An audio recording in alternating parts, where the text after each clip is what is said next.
Olá pessoal, vamos trabalhar hoje com mais uma aula de lavra de céu aberto. Hoje a gente vai começar a entrar um pouquinho mais nos métodos de lavra.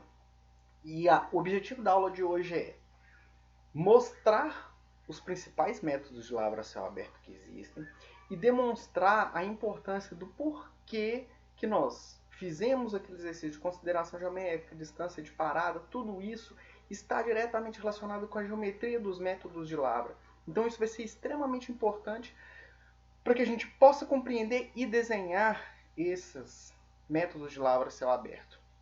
Um pequeno detalhe, o curso online não contempla as atividades práticas que normalmente são feitas no período de desenho de cada um dos métodos de lavra dentro do software de planejamento. Então, nesse curso remoto, essa parte ficou retirada mesmo do conteúdo e demos prioridade para outro tipo de atividade para que a gente pudesse fazer remotamente o nosso curso de lavra de minas a céu aberto. Para começar, eu adoro essa citação do Hartmann, que ele fala que, no métodos de lavra a céu aberto, as operações unitárias de lavra são executadas a partir da superfície e tão somente nela. Então ele dá uma descrição que parece óbvia, mas tem uma palavra que eu amo. Ele vira e fala, é somente o que tiver acima da superfície, mas essa questão das operações unitárias é que monta realmente a lógica de cada um dos métodos de lavra. Os métodos de lavra, na verdade, são a aplicar o conjunto das diferentes aplicações das operações unitárias, desmonte, perfuração, carregamento e transporte, condensadas. Quando a gente junta tudo que vocês viram nas outras disciplinas, isso passa a fazer sentido aqui para a gente. Então, nesse processo, a gente consegue vir aqui e juntar tudo que vocês chegaram a fazer nas outras disciplinas. Então, por isso, a importância dos métodos de lavra. E aí eu gosto também quando ele coloca que para ser aplicado, para que eu vou selecionar um método de lavra? Por que eu não pego e uso o mesmo método para tudo? Porque é uma pergunta que pode aparecer. Eu falo assim, não, gente, vou escolher um único método que é o seguinte. A partir do momento que dê para mim tirar tudo que está pela superfície, vamos usar tudo desse jeito. Por que eu não faço isso? Porque eu tenho que buscar eficiência nas operações. Então essa palavra que está aqui passa a ser extremamente importante. Então, o que a gente for transitar entre um método e outro, vai estar sempre buscando, olhando para o depósito, para a geometria que ele tem, e a partir daquilo eu conseguir buscar a maior eficiência possível.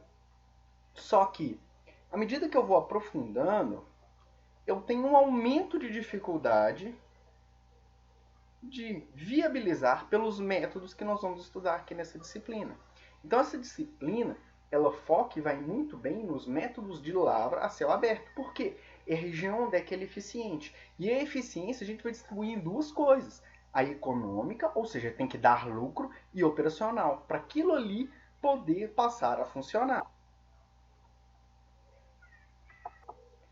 Para a gente começar a ter uma ideia melhor desses métodos de lavra, eu coloquei ainda na introdução um desenho esquemático de como que funcionam os principais métodos de lavra. Eu vou começar pelo mais clássico, que é o método de lavra em cava. Onde é que eu tenho uma vista de topo aqui, e você vê um conjunto como se fosse um conjunto de anéis aqui. O que significa esse conjunto de anéis aqui? São os níveis operacionais diferentes que eu tenho. Exatamente o que tem em cima desenhado de roxo, se eu projetar e fizer uma visão lateral aqui, eu vou pegar e vou projetar, eu caio num sistema que eu tenho um conjunto de bancadas aqui. Então, cada um desses anéis aqui está se referindo a uma bancadinha que eu tenho para trabalhar.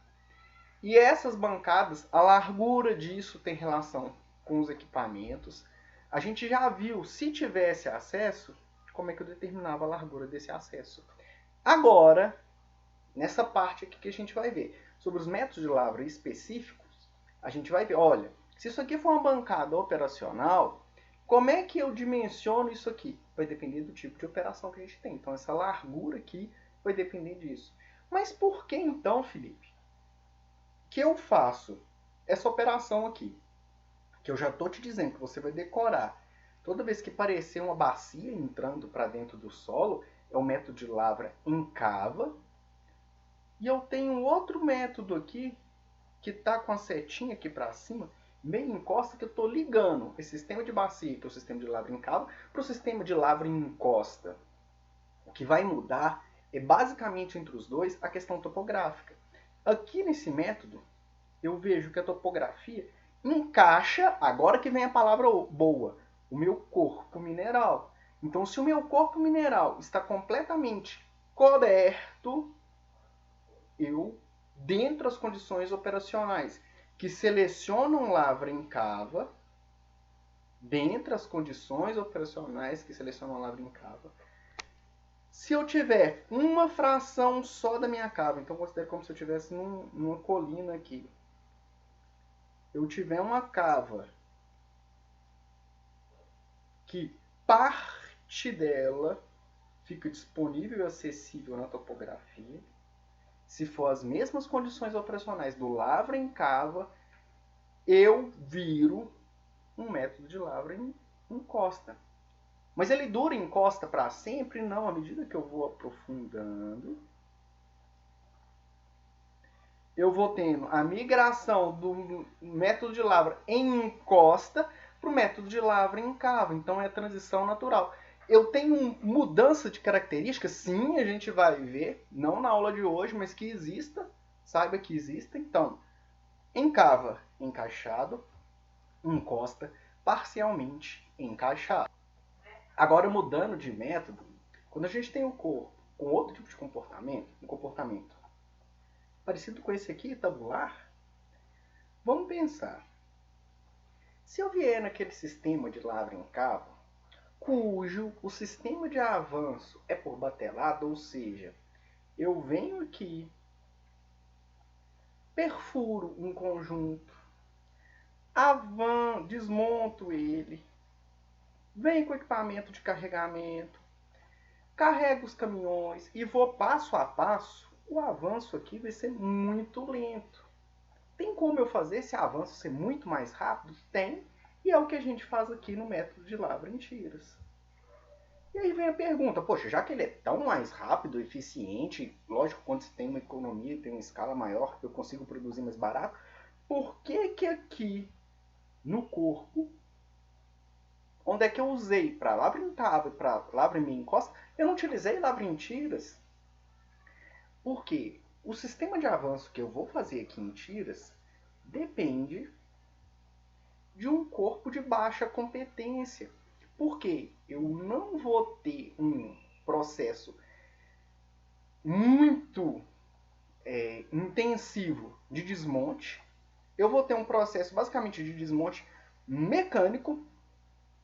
E nesse processo que eu vou ter aqui, eu vou conseguir, em cada etapa da minha produção, escalar ele muito. Por quê? É um minério que normalmente tem um valor agregado mais baixo, que para a minha operação ser viável, eu vou ter que dar um jeito de transformar ele num capital mais intensivo. Como é que funciona esse sistema de lavra em tiras aqui? Só um detalhe que eu não chamei, se eu observar, tem essa parte aqui do desenho, faltou uma setinha aqui, onde é que praticamente eu tenho seta em todas as direções, então, ou seja, eu tenho todas as direções de lavra como possível. Aqui, no método de lavra em tiras, eu não tenho todas as direções possíveis, eu tenho uma setinha só. Ou seja, a minha direção de avanço está marcada, determinada, não tem como mudar. Como que é esse sistema de avanço aqui? Eu tenho um conjunto que vocês estão vendo aqui de como se fossem retroescavadeiras, que na verdade são chamadas de draglines, que são um sistema onde é que eu tenho uma pá muito comprida que lança alguma coisa, uma caçamba, por exemplo, e através do arraste dessa caçamba ela consegue colocar o material ali dentro. Essa caçamba é extremamente grande, então no momento que ela vem e lança aqui, isso aqui é a largura, a potência de onde da tira que eu estou lavrando, ela lança aquilo e arrasta, esse corredor todo aqui é retirado. Ou então, idealmente, que esse corredor todo seja retirado. Nesse processo, a competência pode ser alta do material? Não, ela tem que ser baixa. Porque é como se eu estivesse passando uma pá por cima ali, como se eu estivesse puxando com uma enxada aquele material. Eu não tenho muita força como fazer isso. Vocês vão ver quando eu estiver detalhando melhor a dragline, vocês vão ver, poxa, é um equipamento que não dá conta de fazer muita força. Então tem que ser em um solo específico. E como ele não dá conta de fazer muita força, ele pode cavar muito profundo? Não, ele vai cavar baixo. Então tem que ser um corpo tabular, onde que a potência não seja muito elevada. Por quê? Se for muito profundo, todo equipamento de carregamento tem uma altura ideal que aquele equipamento dá conta de fazer força.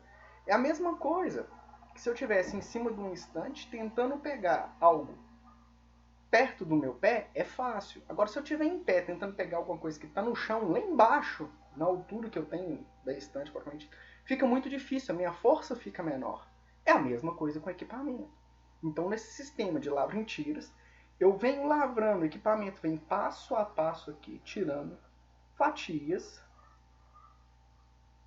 À medida que eu termino uma fatia, e aí que vem a coisa mais legal de todas, ele avança na direção de lavra, e o que ficou para trás, o buraco, então, por exemplo, como se eu já tivesse lavrado esse pedaço aqui de minério, depois eu estou nesse, esse aqui que já foi retirado, já acontece um processo que eu tampo aquilo ali e faço a recomposição ambiental imediatamente.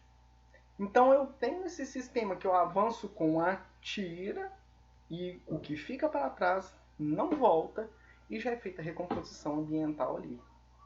Um detalhe, normalmente um depósito de lavra em tiras, a tendência em tirar todo o material economicamente viável é extremamente alta, coisa que não acontece sempre nem no lavra em cava, nem na lavra e meia encosta. Nesses dois não acontece sempre. Aqui a tendência é muito alta disso acontecer. O que promoveu a diferença entre esses dois métodos aqui? Aqui eu te falei que o corpo tem esse tipo de comportamento. A encaixante tem baixa competência. Aqui eu já tenho um corpo mineral profundo aqui, massivo, não está horizontalizado, que permite outro tipo de lavra. Rochas mais competentes e tudo mais. Mas isso quer dizer que sempre que eu tiver material com esse tipo de comportamento, que normalmente lavra em tira se aplica para carvão e outros carbonatos que têm comportamento semelhante. E aqui o lavra em cava normalmente são aplicados para minerais metálicos, em grande parte. Existe exceção? Sim, existe. Se a gente for olhar para a operação lá em Moatize, que é de carvão da Vale, eu tenho sim aplicação em alguns lugares de uma operação parecida com lavra em cava. Mas por que isso acontece? Porque a tira que eles têm lá não tem um material 100% uniforme. Então, às vezes, eu, em vez de fazer com essa tira 100% nessa receita de bolo de seguir linha reta, nessas duas direções aqui, eu vou ter que alternar entre essas linhas. Então, é como se eu estivesse fazendo um híbrido entre lavra em cava, lavra em meia encosta, e existe também a possibilidade de dar uma misturada com lavra em tiras. O que eu estou querendo dizer é, os métodos guardam características específicas? Guardam. Mas como os corpos não são uniformes, não quer dizer que em 100% do tempo, numa mina, eu vou estar operando só com aquele método. Existe a probabilidade de se fazer métodos híbridos. Lavra open pit é comum fazer métodos híbridos? Não, mas subterrânea é muito mais comum. Então isso é uma característica que acompanha muito a lavra subterrânea. Faltou desenhar aqui um outro método que é chamado método de lavra de rochas ornamentais. O que é esse método de lavra de rocha ornamental? É a rocha que normalmente é utilizado para pisos, pias, revestimentos na construção civil. Agregado também, brita, pode ser considerado? Pode ser considerado uma lavra de rocha ornamental. E aí vai uma observação extremamente importante, porque na maioria dos cursos a gente fica só em cima de lavra em cava e lavra em tiras. Lavra em tiras a gente não tem praticamente nenhuma operação no Brasil. A quantidade de operação que a gente tem é extremamente baixa. Em contrapartida, a gente vive num país que tem uma quantidade extremamente interessante de lavra de rochas ornamentais. E a gente não dá tanto valor a esse tipo de operação. Logicamente, se a gente tem uma quantidade de operação significativa, uma quantidade de oportunidades de emprego para vocês também significativa e lavra de rocha ornamental. Como é que funciona esse método? Normalmente eu tenho um corpo massivo e aflorante de extrema capacidade mecânica. É lógico, como é que você vai construir um revestimento que não tem capacidade mecânica considerável? E a partir disso, e observe, tanto aqui na lavra em cava quanto na lavra em tiras, eu fragmento o material para poder aproveitar ele. Aqui eu não fragmento o material. A ideia é manter o material o mais íntegro possível. Por quê? Para que eu possa, primeiro, tirar blocos grandes daqui. Então, conseguir individualizar blocos grandes. Depois, esses blocos grandes são transformados em chapas que nós vamos aproveitar. E aí, nesse método de lavra, duas coisas ficam extremamente importantes que talvez nos outros métodos não seja tão importante. Tanto na lavra em cava quanto na lavra em tiras, se eu olhar para esse meu corpo mineralizado, de acordo com o teor que ele tem, ele já me determina o produto. Então, por exemplo, lá em lavra em cava, eu posso quebrar ele do jeito que for, que eu não perco qualidade. Lavra em tiras, eu posso quebrar ele do jeito que eu for, que eu não perco qualidade. Aqui, nas rochas ornamentais, se eu quero vender uma prancha grande para fazer uma pia, se eu quebro ela, eu perdi produto. Eu perco qualidade. Então, geomecânica entra como uma coisa extremamente importante. Por quê? A gente vai ver que a gente tem que fazer uma análise de tensões para saber em que direção que eu corto. Porque dependendo da direção que eu tirar esse primeiro bloco individualizado aqui, eu posso fragmentar o meu maciço e o próprio bloco que eu tirei e eu perco o material. Coisa importante que eu tenho aqui, o meu conceito de reserva é variável com o tempo. O que tinha qualidade eu posso tirar, perder a qualidade dele, e o meu aproveitamento, recuperação de material é extremamente baixo. Perde-se muito material. Então o que sobrar eu posso transformar em outras coisas, como brita, por exemplo, pode, mas dependendo da característica original do seu depósito. E outra coisa, esse revestimento que vai para sua casa, ele é sujeito à moda. Então, ou seja, hoje de repente uma textura, uma cor pode ser extremamente demandada. Daqui a um ano, não. Se os decoradores e outros influentes desse mercado decidem que aquilo ali não é o que a população, a sociedade busca em termos de conceito estético, aquilo ali deixa de ser importante. Então a gente prestar atenção que uma lavra de rocha ornamental pode acabar mesmo tendo muita reserva. Por quê? Deixa de ser demandado pela sociedade. Pode ser que aquilo volte daqui a 5, 6, 10 anos. Pode, não estou dizendo que é para abandonar aquilo, mas que aquele conceito de lavra de rocha pode surgir. Então eu tenho aqui um corpo massivo, vou botar o símbolo aqui, que eu aproveito com essas finalidades. Tem o desmonte hidráulico também, que é muito parecido com o que a gente vê em garimpo, que a gente tem uma frente lá, o camarada pega vou simplificar os termos, vou ser o mais rude possível, como se fosse um canhão d'água, como se fosse de bombeiro. Aquele canhão d'água eu jogo num barranco ou numa encosta. A partir do momento que aquele negócio vai sendo solubilizado, eu direciono para uma piscina e dentro daquela piscina eu tiro o material que é útil para mim ou que não é útil. Desmonte hidráulico. Sistema de dragagem também.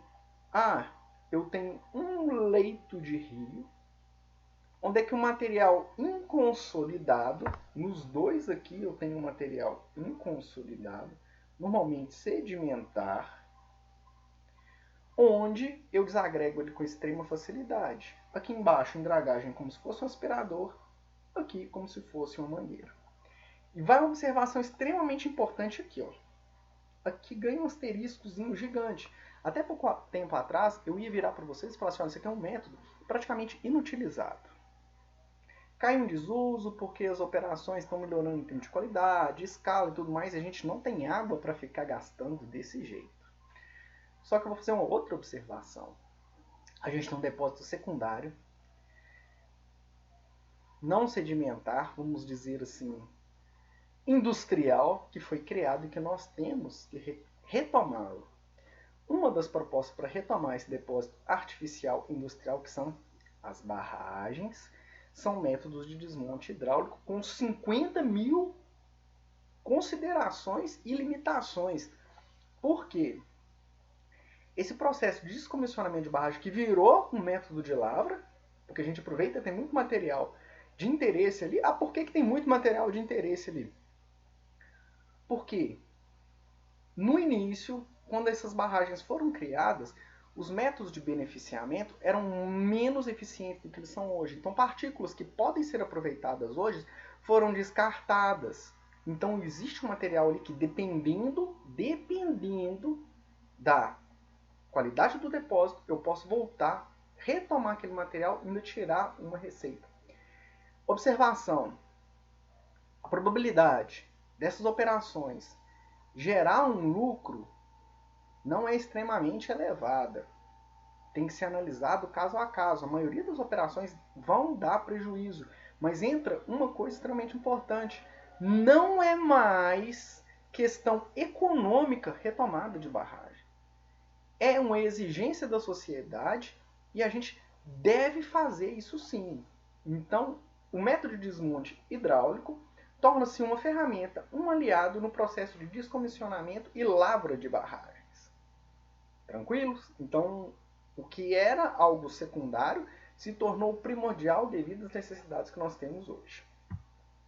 Dando continuidade, então, se eu for separar, pelo que eu conversei, eu falei, depósitos com característica A, B, C e D vão me indicar aqueles principais métodos de lavra que a gente conversou. Mas no fundo mesmo, eu estava fazendo uma seleção disso aqui, de classe de desmonte.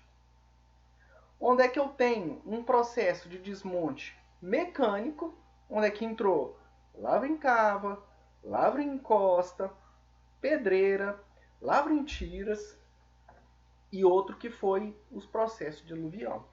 Todos esses processos de aluvião, de bateia, de montar calha, de dragagem e outras técnicas superficiais, nós vamos ver. O que a gente não vai ver aqui muito profundamente, vai ver mais simplificado, é lavra por dissolução, porque a gente não tem nenhum tipo de operação dessa aqui. Tem operação disso aqui funcionando no mundo, lavra por solução? Sim, tem. O xisto bituminoso dos Estados Unidos que está passando a substituir o petróleo. O que acontece? Na rocha in situ, então aqui está a rocha, é injetado através de uma caldeira e um tubo uma água extremamente quente, de modo que dissolva o óleo que está lá dentro, e no outro ponto é retirado esse líquido com sólido, com uma solução, não com sólido, com solução do óleo, do petróleo, junto com a água. Então é uma técnica que por aqui não é muito utilizada, mas nos Estados Unidos, nas montanhas rochosas, naquele xisto bituminoso deles, eles estão utilizando bastante. E aí nós entramos numa pergunta, beleza. A gente viu que existe limite mecânico, existe limite enquanto tipo de depósito entre os métodos, mas eu sei que eu posso lavrar por céu aberto ou posso lavrar por subterrâneo. Como é que eu decido isso? Enquanto está ali aflorante, perto da superfície, é mole. Você vira e fala assim, tudo que está perto, para que eu vou fazer um túnel para tirar o que eu posso tirar aqui com a mão, cavando em cima, ou só colocando o equipamento por cima? Não vai fazer sentido. Mas quando é profundo, essa certeza vai sumindo. E isso provavelmente é uma das coisas menos estudadas em engenharia de minas. Se eu considerar que eu tenho um corpo, topografia, qual que é a cota, o limite, cujo vale a pena eu explorar com o método de lavra a céu aberto, vou chamar de OP, de Open Pit, porque é um termo muito comum que a gente utiliza, e o G de underground, subterrâneo, porque também é um termo técnico que a gente utiliza bastante. Daqui para baixo é underground e daqui para cima é open pit. Como é que eu determino esses dois? O método que a gente conseguiu estimar isso, e a maioria dos métodos são derivados desse conceito, é o conceito econômico. Até onde for viável economicamente lavrar por lavra céu aberto, open pit, OP, eu lavro. Onde é que for viável por subterrâneo, eu vou lavar pelo método subterrâneo. A primeira coisa que a gente vai comparar aqui na questão dos custos é um custo que a gente chama aqui de CAPEX, que é o capital gasto para poder abrir e iniciar um empreendimento. Então a gente consegue observar aqui que eu tenho um CAPEX de 25 vezes 10 à sexta para céu aberto e de 65 vezes 10 à sexta para subterrâneo. Ou seja, mais de 2 vezes mais caro, em média, uma mina subterrânea, comparado com a operação a céu aberto. Produção também. A produção da céu aberto é muito mais eficiente do que a produção da subterrânea. Então a gente já tem de cara que dois fatores que, em termos econômicos, vão acabar com a minha viabilidade econômica. Um é a produção mais alta da lavra subterrânea, da lavra céu aberto, e o gasto menor no capital que eu vou ter que investir para comprar equipamento, montar estrutura, porque só para começar ali na subterrânea, uma coisa extremamente cara é a ventilação. Isso aí ferra, porque é um preço e um custo extremamente elevado. Os equipamentos são menores porque eu tenho uma abertura pequena, eu não consigo colocar o equipamento do porte que eu quiser. Então eu tenho que fazer aberturas e desenvolvimentos maiores, e às vezes eu passo meses desenvolvendo, só criando uma galeria para eu poder chegar na rocha. Então, para depois de um ano ou mais de um ano, eu conseguir ir lá lavrar aquele material. Enquanto muitas vezes, na maioria das vezes, na céu aberto, com 2, 3 meses de operação de limpeza, eu já consigo estar trabalhando de frente com o meu mineral. Então, isso aí é o primeiro fator. Segunda coisa para a gente comparar, reposição de capital. Ou seja, todos os equipamentos, todas as estruturas envelhecem. Quanto que eu gasto, em média, isso aqui é unidades de dinheiro por tonelada, para mim poder repor ele. Mão de obra que também, céu aberto, menor do que subterrânea. O custo de energia devido à ventilação também é algo que a gente tem que levar em conta aqui, porque é o único lugar onde é que eu tive aqui um custo maior para céu aberto comparado com a subterrânea. E outros valores aqui diversos, tipos de estrutura, o que vai me chegar a desenvolver um custo total de R$ 13,60 para uma mesma tonelada de material para céu aberto, quanto a 21,78 da subterrânea. Então, um custo basicamente o dobro. Isso faz diferença? Faz diferença, sim. Porque à medida que eu tenho que tirar o material lá de baixo, pagar o custo de lavra dele, mais do estéreo que eu tenho que decapiar, isso aqui vira um problema. E aí, esse aqui é o custo total, esse 360, 21,78, não era por tonelada não, por tonelada está aqui embaixo, de 20,09 e de 10,89 aqui, que vai dar de 5 vezes, não de 3, como eu tinha falado, aquilo ali era o custo total, mas aí vem a diferença. Por que que eu tenho um gasto muito maior do que o outro, sendo que o total aqui é só 2 vezes, basicamente. E aqui a diferença, se eu fizer uma conta grosseira, foi de 5 vezes. Eu tenho um grande problema aqui na subterrânea, que é o desenvolvimento. Então, o desenvolvimento, aquelas galerias auxiliares que eu vou criando, que eu não vou operando enquanto eu vou fazendo aquilo, isso me eleva muito o custo do meu empreendimento. E aí eu vou mostrar para vocês que, à medida que eu vou aumentando a relação estéreo-minério, e a relação estéreo-minério é fácil da gente ser entendido se eu colocar esse corpo mineral aqui e coloco uma cava superficial aqui em cima dele. Concorda que se eu considerar só o que está dentro dessa região que eu achurei aqui como minério, e eu vou dar um chute aqui, que nessa primeira cavinha eu tenho a mesma quantidade de minério e de estéreo sendo lavrado, então minha relação entre estéreo e minério é de 1 para 1. Por quê? Se eu estiver lavrando 10 toneladas de estéreo e estiver lavrando 10 de minério, essa razão entre a quantidade de estéreo e minério é chamada de relação estéreo-minério REM, dividido um pelo outro, nesse primeiro momento, é igual a 1. À medida que eu vou fazendo uma cava mais profunda, quanto mais eu aprofundo, mais vai ganhar material nessa região para lavrar a mesma quantidade de minério. Provavelmente essa minha relação vai ser de 20 toneladas de estéreo para 10 de minério, vai me dar a relação de 2 para 1, porque aqui embaixo está dividido por 1. E à medida que eu fizer outra cava aqui maior, eu estou dando valores estimados de 3 para 1. Então, ou seja, à medida que eu vou aprofundando, eu vou aumentando a quantidade de estéreo lavrado para retirar a mesma quantidade de minério. Então, existe uma correlação direta entre relação estéreo-minério e aprofundamento. Quanto mais profundo eu vou, mais caro é para a lavra de minas a céu aberto.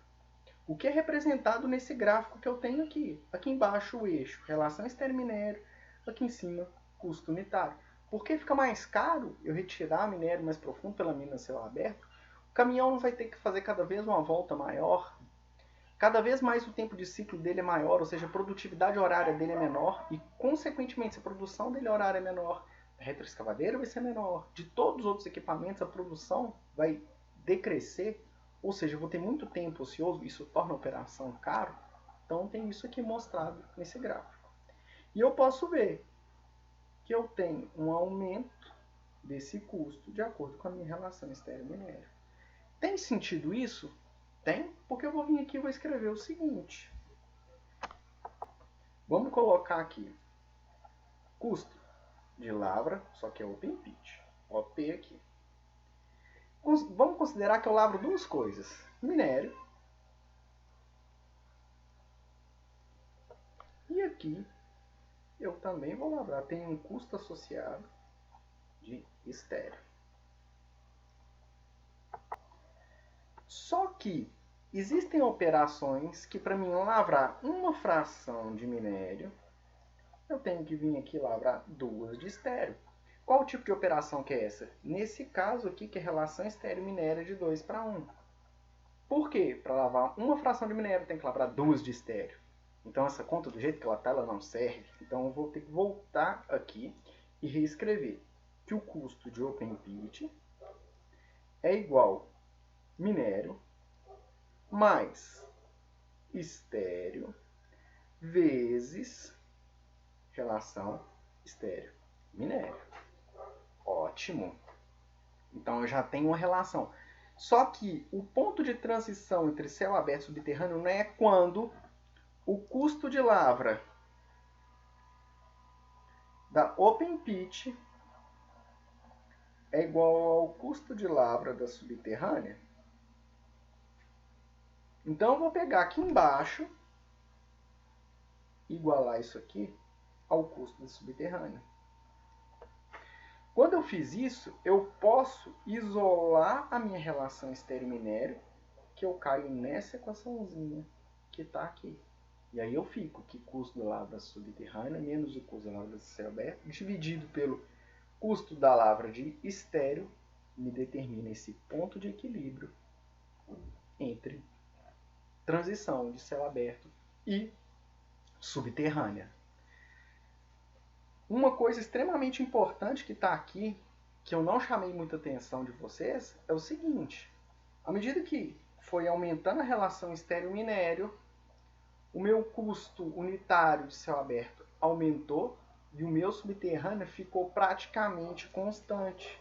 Então, ou seja, o custo de lavra subterrânea ele não é muito influenciado para a profundidade. É influenciado? Sim, mas aqui nesse sistema para simplificar a gente considera praticamente uma reta, porque não é um dos fatores mais determinantes que a gente tem. Então a gente, através de um sistema econômico, a gente consegue determinar o ponto de equilíbrio entre lava a céu aberto e subterrâneo, que é um sistema econômico.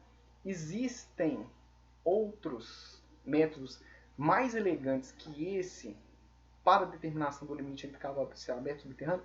Sim, existem, mas todos eles dependem da questão da relação econômica. O principal método deles, de todos os principais atuais, derivam do método de Bhaktaavar, que fez um processo de dividir em níveis o corpo de minério e a partir dos níveis ele vai comparando nível a nível se aquilo ali vale a pena economicamente ou não vale a pena economicamente da gente lavrar. Então tudo que a gente está conversando até agora depende sim da posição do corpo mineral. Então, de acordo com como o corpo está, os métodos de lavra já estão determinados. Considere esse método A aqui, por exemplo. Eu vou considerar que esse corpo aqui está mais próximo à superfície, é um corpo de potência definida, baixa capacidade mecânica, resistência. Você já vai virar para mim e falar assim, lavra em tiras. Você nem viu um vídeo de lavra em tiras, você nunca nem viu como é que a operação é, mas você já sabe que está facilitado de eu ir ali em cima do mesmo eixo operacional. Ah, eu tenho aqui um corpo onde eu posso acessar facilmente pela superfície e fazer um processo de aprofundamento como se fosse uma cava, mas apenas uma das cavas está encaixada das faces está encaixada pela topografia, não são todas. Lavra em cava, tanto A, aliás, tanto B quanto em C. O D vai para um processo de lavra em cava, vai tranquilamente, primeiro porque não tem como fazer em tiras. Então, a geologia é um fator extremamente importante na determinação desses meus corpos. Eu vou fazer o seguinte, eu vou deixar vocês pararem para tomar uma água. Eu vou continuar no próximo vídeo sobre lavra por bancadas, para a gente vir começar finalmente entrando em cada um dos métodos separadamente. Um abraço para vocês, dá uma descansada, daqui a pouco a gente continua.